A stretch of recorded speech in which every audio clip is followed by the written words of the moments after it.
नमस्कार साथियों। Future officers के इस ऑफिशियल यूट्यूब प्लेटफॉर्म पर आप सभी का स्वागत है। आज हम उपस्थित हैं एक बहुत ही विशेष टॉपिक के साथ, जिसका नाम है सूचना का अधिकार अधिनियम 2005। तो हम इसके विभिन्न आयामों पर चर्चा करेंगे, जो कि हमारे प्रीलिम्स और मेंस के एग्ज़ाम के लिए बहुत ही महत्वपूर्ण है। प्रीलिम्स में तो इससे कम ही उम्मीद है, लेकिन मेंस में एक क्वेश्चन इससे ज़रूर ही आ सकता है। तो और मेंस और प्रीलिम से हट के भी अगर हम बात करें तो ये हमारे रेगुलर जीवन के लिए भी बहुत ही महत्वपूर्ण है, क्योंकि एक जागरूक नागरिक के रूप में हमें अपने अधिकार पता होने चाहिए, तभी हम इस समाज में सरवाइव कर सकते हैं। और सूचना का अधिकार अधिनियम तो ये प्रत्येक आम आदमी को जानना ही चाहिए, क्योंकि अगर वो इस अधिकार को जानता है तो वो बहुत ही सारे काम बहुत ही ईजिली तरीके से कर सकता है, जो कि ऑफिस ऑफिस के चक्कर में दौड़ाया नहीं जाएगा, परेशानी नहीं होगी उसको। तो उस दृष्टि से भी महत्वपूर्ण है कि आप इसको एग्ज़ाम की दृष्टि से हट के भी देखें, तो आपके रेगुलर जीवन में भी इसका उपयोग है। तो हम आइए आज जानने की कोशिश करते हैं कि आखिर ये है क्या सूचना का अधिकार, और इसके तहत क्या क्या होता है, और इसकी समक्ष चुनौतियाँ क्या हैं इत्यादि। तो सूचना का अधिकार यानी कि राइट टू इन्फॉर्मेशन, इससे तात्पर्य क्या है? तो सूचना के अधिकार से तात्पर्य है ऐसा कानूनी अधिकार जिसके अंतर्गत कोई भी नागरिक सरकारी कार्यों, निर्णय, नीतियों और रिकॉर्ड से संबंधित सूचना प्राप्त कर सकता है जो लोक प्राधिकारी के अधीन हो। तो इसमें एक शब्द आया है लोक प्राधिकारी। ये क्या होता है इसको हम अभी आगे बताएंगे।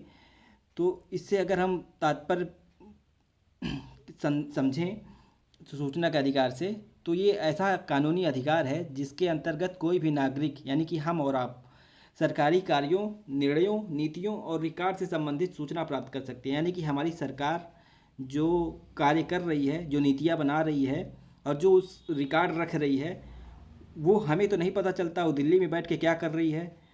उसकी अगर हमको जानकारी चाहिए तो हम इस अधिकार के तहत सरकार से पूछ सकते हैं, क्योंकि सरकार को हमने ही चुन के भेजा है, सरकार हमारा ही प्रतिनिधित्व कर रही है। इसलिए हमारे संविधान में भी कहा गया है कि we the people of India, यानी कि हम भारत के लोग। तो यहाँ हम जो है, हम और आप हैं, भारत के नागरिक हैं जो कि सर्वशक्तिमान हैं। तो उनको ये जानने का अधिकार है कि हमने जिस सरकार को चुन के भेजा है या जिस अधिकारी को हमारे सेवा के लिए लगाया गया है, वो जो निर्णय, नीतियाँ इत्यादि बना रहे हैं वो क्या हैं। इसलिए सूचना के अधिकार के तहत हम वो जान सकते हैं। तो इसमें एक लोक प्राधिकारी शब्द आया है, तो उससे देखते हैं तात्पर्य क्या है। तो आई होप आपको समझ में आया होगा कि इसका तात्पर्य क्या है। अब बात करते हैं लोक प्राधिकारी की। तो लोक प्राधिकारी से तात्पर्य होता है कोई ऐसा संवैधानिक पद या कार्यालय जो संसद या राज्य विधायिका द्वारा पारित कानून द्वारा निर्मित हो। यानी कि ऐसा पद या कार्यालय होना चाहिए जो संसद या राज्य विधायिका की कानून द्वारा निर्मित हो, तभी आप उससे सूचना का अधिकार के तहत सूचना मांग सकते हैं। यानी कि कोई प्राइवेट संस्था अगर है तो आप वहाँ पे जाके उनकी प्राइवेट जानकारियाँ नहीं मांग सकते। ये इस अधिकार का उपयोग आप वहीं कर सकते हैं जहाँ पे अगर वो पद जो है अगर सरकारी होगा, कार्यालय सरकारी होगा, वो या तो राज्य सरकार के अंतर्गत आता हो या फिर केंद्र सरकार के अंतर्गत आता हो। और ऐसे कार्यालय जो किसी सरकारी आदेश अधिसूचना द्वारा बनाए गए हों। तो कुछ होता है जैसे कुछ कानून नियम द्वारा कानून संसद या राज्य विधायिका द्वारा बनाए जाते हैं पारित करके। कुछ होते हैं जो आदेश या अधिसूचना के द्वारा बनाए जाते हैं, तो वो भी सूचना के अधिकार के अंतर्गत आएंगे, वो पद या कार्यालय भी। और तीसरा क्या है इसके अंतर्गत कि सरकार द्वारा वित्त पोषित या नियंत्रित निकाय, यानी कि सरकार का पैसा जहाँ भी किसी भी इकाई में लगा हुआ है या सरकार उनका नियंत्रण कर रही है, तो आप उससे भी सूचना के अधिकार के तहत सूचना मांग सकते हैं। वो भी लोक प्राधिकारी के अंतर्गत ही आएगा। तो लोक प्राधिकारी से तात्पर्य आप समझ गए होंगे, जहाँ भी सरकार का हस्तक्षेप है, सरकार का पैसा लगा है, सरकार ने उसका गठन किया है, यानी कि जो पद सरकारी है, जो कार्यालय सरकारी है, आप उससे सूचना के अधिकार अधिनियम 2005 के तहत कोई भी जानकारी मांग सकते हैं। तो ये लोक प्राधिकारी स्पष्ट हो गया होगा। इसके बाद एक नोट के तहत आप अगर देखें तो कोई भी ऐसा एनजीओ अगर है, एनजीओ ज़्यादातर प्राइवेट होते हैं, लेकिन अगर उस किसी एनजीओ में सरकार द्वारा वित्त पोषित या नियंत्रित हो रहा है कोई एनजीओ, यानी कि उसमें सरकार का पैसा लगा हुआ है या सरकार उसमें कुछ नियंत्रणकारी भूमिका निभा रहा है, तो सूचना के अधिकार के अंतर्गत वो एनजीओ आएगा। यानी कि उस एनजीओ से भी आप लेन देन से संबंधित विवरण इत्यादि जो भी सूचना आप चाहें मांग सकते हैं। यानी कि सरकार का अगर उसमें पैसा लगा है, सरकार उसमें नियंत्रणकारी भूमिका निभा रही है, सरकार का कोई योगदान है, चाहे वो प्राइवेट संस्था ही हो क्यों ना हो, आप उससे सूचना के अधिकार के तहत सूचना मांग सकते हैं। और सूचना के अधिकार के अंतर्गत होता क्या है कि लोक प्राधिकारी से 30 दिनों के भीतर सूचना की मांग की जाती है। कोई भी सूचना आप जब मांगेंगे तो 30 दिनों के भीतर वो सूचना आपको देने की बात की जाती है इस अधिकार के अंतर्गत।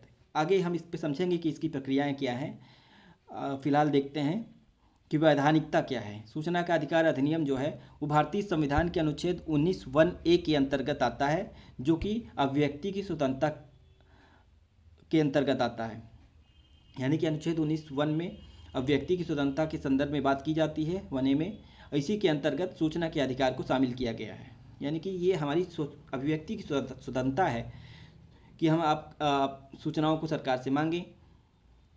और इसको सूचना का अधिकार अधिनियम 2005 के अंतर्गत शामिल किया गया है, जिसमें केंद्र सरकारें, राज्य सरकारें या स्थानीय निकाय और अधिकांश सार्वजनिक प्राधिकरण इसके अंतर्गत आते हैं। यानी कि जो भी सरकार से रिलेटेड है वो सब इसके अंतर्गत शामिल होता है। ये एक कानून है जो कि सूचना का अधिकार अधिनियम 2005 के तहत निर्मित किया गया है। सुप्रीम कोर्ट ने भी इसे जानने के अधिकार के रूप में मान्यता दी है। सुप्रीम कोर्ट भी विभिन्न वादों में इसकी महत्वपूर्ण जो बिंदु हैं उसको संदर्भित करता रहता है। उस संदर्भ में एक बार सुप्रीम कोर्ट ने इसे जानने के अधिकार के रूप में मान्यता दी है। जैसे जीवन का अधिकार है, वैसे ही ये सूचना का अधिकार जो है हमारे जानने का अधिकार है। एक विचारक हुए हैं थॉमस जेफरसन, उनके अनुसार सूचना आज लोकतंत्र की मुद्रा के रूप में जानी जाती है। यानी कि information is the currency of democracy. तो ये परिभाषा है, इसको आप लिख सकते हैं। अगर कोई भी प्रश्न आए तो यहाँ से शुरुआत कर सकते हैं कि सूचना आज लोकतंत्र की मुद्रा के रूप में जानी जाती है। यानी कि information is the currency of democracy.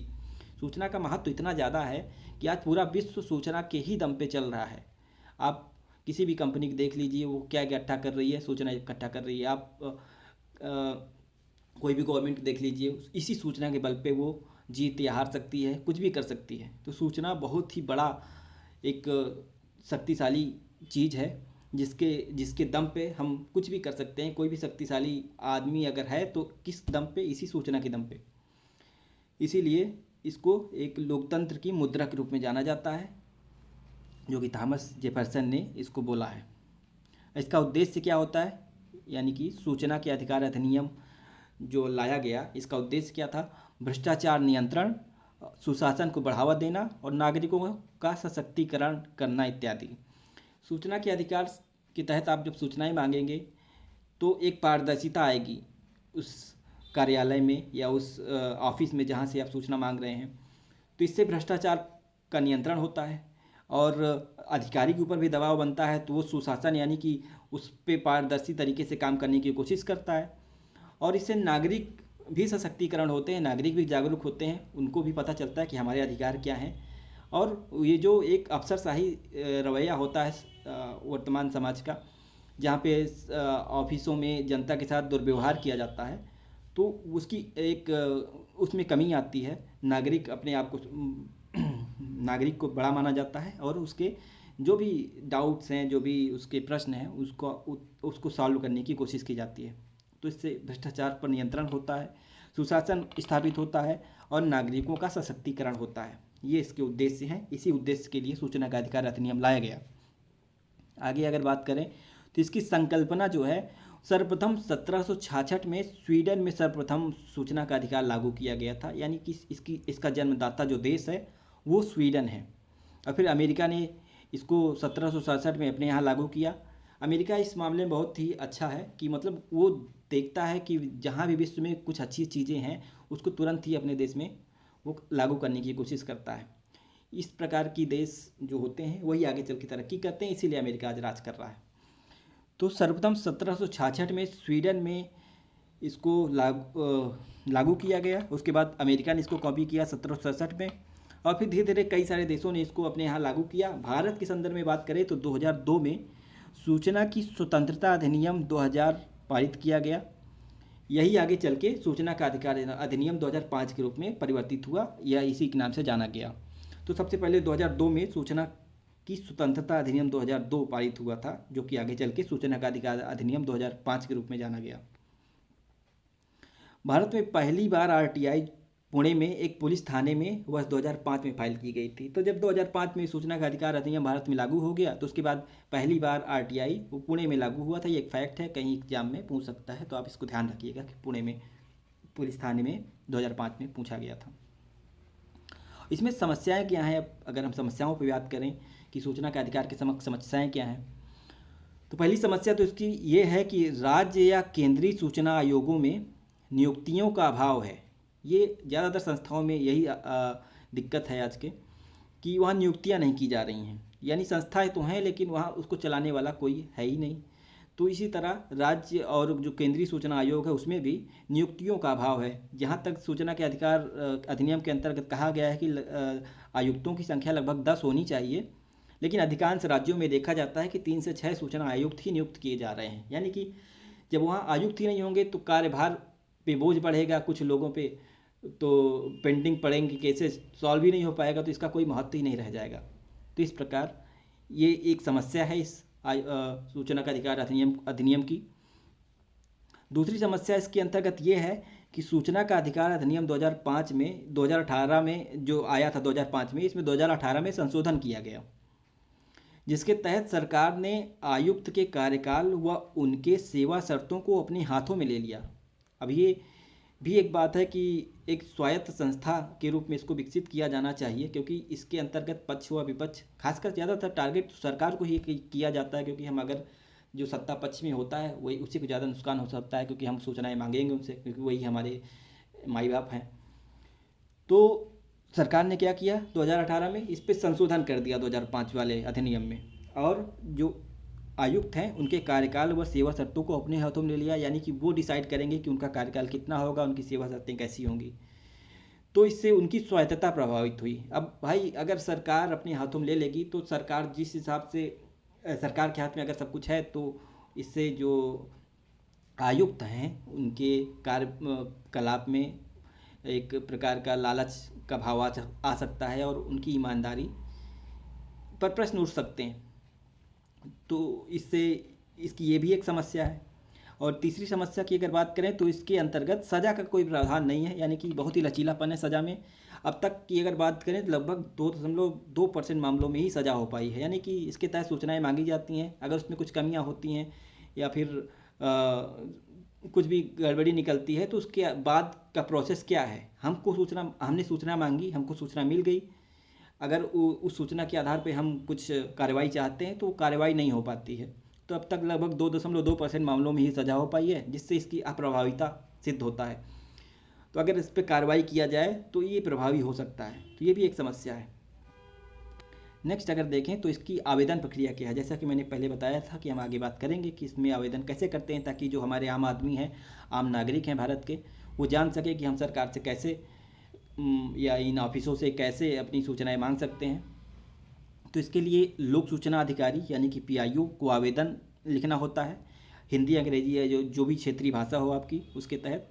इसमें 10 रुपये का शुल्क जमा होता है, ऑनलाइन या ऑफलाइन, और 30 दिनों के भीतर आपको जानकारी दी जाती है।